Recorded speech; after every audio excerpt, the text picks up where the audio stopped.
Hello friends, स्वागत है आपका एक बार फिर से मेरे यूट्यूब चैनल पे। तो आज हम डिस्कस करने वाले हैं important topics term 2 board exams के लिए। तो अगर आपके बोर्ड एग्जाम्स हैं और अभी तक आपने सिलेक्टेड टॉपिक्स भी नहीं देखे हैं कि कौन से टॉपिक्स ज़्यादा इंपॉर्टेंट है और आपके चेहरे कुछ ऐसे उड़े हुए हैं, तो ये वीडियो आपके लिए ही है।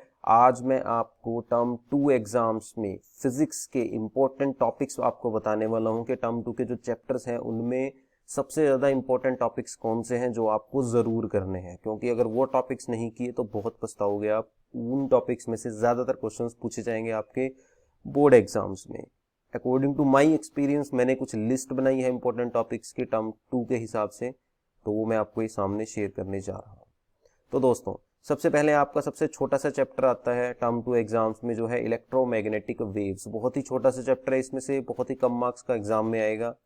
तो इसके दो टॉपिक आप अच्छे से कर लो। एक तो स्पेक्ट्रम ऑफ इलेक्ट्रोमैग्नेटिक वेव्स के, इलेक्ट्रोमैग्नेटिक वेव्स कितनी तरह की हैं, जितनी भी टाइप्स हैं इलेक्ट्रोमैग्नेटिक वेव्स के 7 टाइप्स है ना, X-ray, gamma ray, infrared rays, visible, radio waves, वो सभी आपको याद होने चाहिए और उन सब की फ्रीक्वेंसी रेंज भी आपको पता होनी चाहिए। ठीक है, उन सब की फ्रीक्वेंसी रेंज, वेवलेंथ की रेंज, ये सब आपको याद होनी चाहिए क्योंकि एग्जाम में पूछा जाएगा। इसके अलावा आप इलेक्ट्रोमैग्नेटिक वेव्स के यूज जरूर पढ़ लें कि हर एक इलेक्ट्रोमैग्नेटिक वेव का यूज पढ़ लें, दो यूज पढ़ लें कि कौन सी इलेक्ट्रोमैग्नेटिक वेव कहाँ यूज की जाती है। तो यहाँ से आपका इजिली 1 या 2 नंबर का जो भी एग्जाम में आएगा इस चैप्टर से वो कवर अप हो जाएगा बहुत आसानी से। ठीक है, अब आते हैं हम इंपॉर्टेंट चैप्टर जो है रे ऑप्टिक्स, उस पर। अब रे ऑप्टिक्स में टॉपिक्स बहुत सारे हैं, आपको कौन से करने हैं जो ज्यादा इंपॉर्टेंट मुझे लगते हैं भाई। एक तो आपको लेंस मेकर फॉर्मूला, ये जरूर अच्छे से कर लेना है क्योंकि ये बहुत ही इंपॉर्टेंट टॉपिक है। आप अगर पिछले सालों के पेपर उठा के देखते हो तो यहाँ से पक्का क्वेश्चन आता है। एक तो आपको लेंस मेकर फॉर्मूले की जो डेरिवेशन है वो अच्छे से कर लेनी है भाई, प्लस इससे रिलेटेड जितनी भी न्यूमेरिकल प्रॉब्लम्स आप सॉल्व कर सकते हो वो भी कर लें। इसमें कई तरह के क्वेश्चन आते हैं कि कोई लेंस है, वो आपको बोल देंगे कि एक लेंस को किसी दूसरे मीडियम में डाल दिया तो बताओ लेंस की फोकल लेंथ क्या होगी। तो इस तरह के क्वेश्चंस आपको मिलेंगे लेंस मेकर फॉर्मूले के। तो डेरिवेशन प्लस न्यूमेरिकल प्रॉब्लम्स आपको अच्छे से इसकी करनी है। फिर आपके पास आता है प्रिज्म। तो प्रिज्म में एक प्रिज्म फॉर्मूला है, उसकी डेरिवेशन अच्छे से कर लेना, और एक ग्राफ है एंगल ऑफ डेविएशन और एंगल ऑफ इंसिडेंस के बीच का। इस तरह का ग्राफ है जो आप प्रैक्टिकल में भी, आपके पास एक्सपेरिमेंट भी था ना टर्म 2 में, आपने एक्सपेरिमेंटली ये ग्राफ भी ड्रॉ किया था, तो ये ग्राफ भी एग्जाम में आ सकता है, ये अच्छे से कर लेना।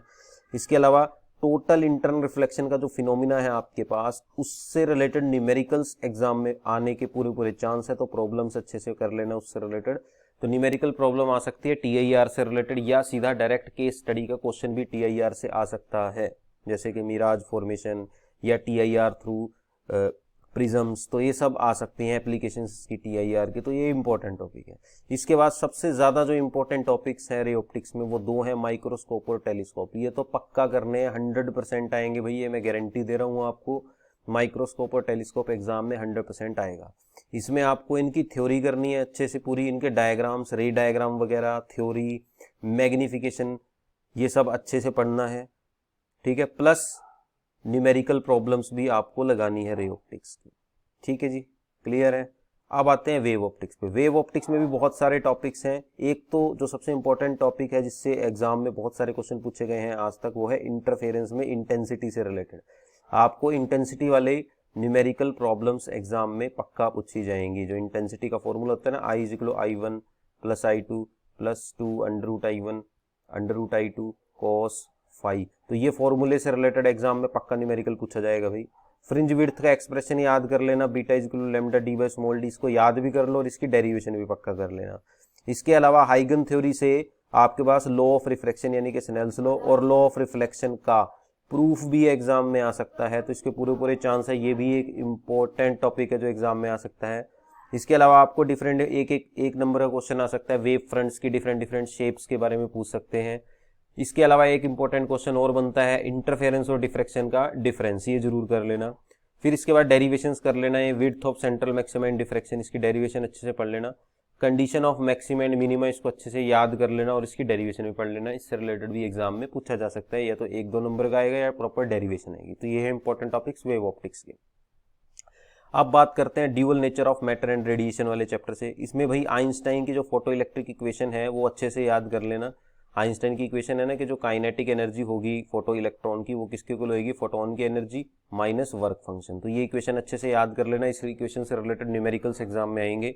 इसके अलावा जितने भी ग्राफ इस चैप्टर में है ना वो ग्राफ अच्छे से कर लेना आप, जैसे कि कई तरह के ग्राफ है ना इंटेंसिटी और करंट के बीच में, ठीक है, करंट और उसके स्टॉपिंग पोटेंशियल के बीच में, तो जितने भी ग्राफ हैं भाई वो अच्छे से कर लेना। इसके अलावा कुछ ग्राफ्स में तुमने देखा होगा कि हमने प्लैंक्स कांस्टेंट फाइंड आउट किया है वो स्ट्रेट लाइन की इक्वेशन यूज करके, ठीक है। तो स्ट्रेट लाइन की इक्वेशन यूज करके प्लैंक्स कांस्टेंट फाइंड आउट करना, इसकी डेरिवेशन एग्जाम में आ सकती है, अच्छे से कर लेना। इसके अलावा डी ब्रोगली वेवलेंथ के न्यूमेरिकल्स आ सकते हैं, वो अच्छे से आप कर लेना। तो ये इंपॉर्टेंट टॉपिक है dual nature of matter and radiation के। इसके अलावा बच्चों एटम एंड न्यूक्लियाई से आपके पास इंपॉर्टेंट टॉपिक्स बनते हैं। सबसे इंपॉर्टेंट टॉपिक बनता है बाइंडिंग एनर्जी कर्व पर न्यूक्लियॉन, ये अच्छे से कर लेना। इसके अलावा हाइड्रोजन एटम का स्पेक्ट्रा अच्छे से कर लेना। Hydrogen atom binding energy curve तो आपको पता है ना, जो ग्राफ है इस तरह का, ठीक है, वो अच्छे से कर लेना। Problems on hydrogen spectra, Lyman series, Balmer series, Paschen series, ये सब प्रॉब्लम्स अच्छे से इनसे रिलेटेड प्रॉब्लम आ सकती है। हाईएस्ट वेवलेंथ, शॉर्टर वेवलेंथ पूछी जा सकती है आपसे। इसके अलावा energy of electron in hydrogen atom, वो फॉर्मूला है ना 13.6/n² इलेक्ट्रॉन वोल्ट, तो इस फॉर्मूले की डेरिवेशन अच्छे से कर लेना। और इलेक्ट्रॉन की रेडियस, nth ऑर्बिट की रेडियस का फॉर्मूला भी अच्छे से कर लेना। उसमें प्रूव करना होता है ना कि n² के डायरेक्टली प्रोपोर्शनल होती है, तो ये अच्छे से कर लेना, इंपॉर्टेंट टॉपिक होता है। अब आते हैं लास्ट चैप्टर पे, जो बहुत ही छोटा सा चैप्टर है। वैसे तो ये चैप्टर आपको सारा पढ़ लो तो बहुत अच्छा रहेगा आपके लिए, कंप्लीट चैप्टर अच्छे से पढ़ लो, लेकिन फिर भी कुछ इंपॉर्टेंट टॉपिक्स हैं इसमें। Energy level diagram P type और एन टाइप का जरूर अच्छे से कर लेना। पी टाइप में एक्सेप्टर लेवल कहाँ बनता है, एन टाइप में डोनर लेवल कहाँ बनता है। रेक्टिफायर बहुत इंपॉर्टेंट टॉपिक है, थ्योरी में आ सकता है, अच्छे से पढ़ लेना। फॉरवर्ड बाइसिंग और रिवर्स बाइसिंग के न्यूमेरिकल्स आ सकते हैं कि आपको पता है फॉरवर्ड बाइसिंग में डायोड हमारा शॉर्ट सर्किट की तरह एक्ट करता है, रिवर्स बाइसिंग में ओपन सर्किट, बस ये ध्यान रखना है।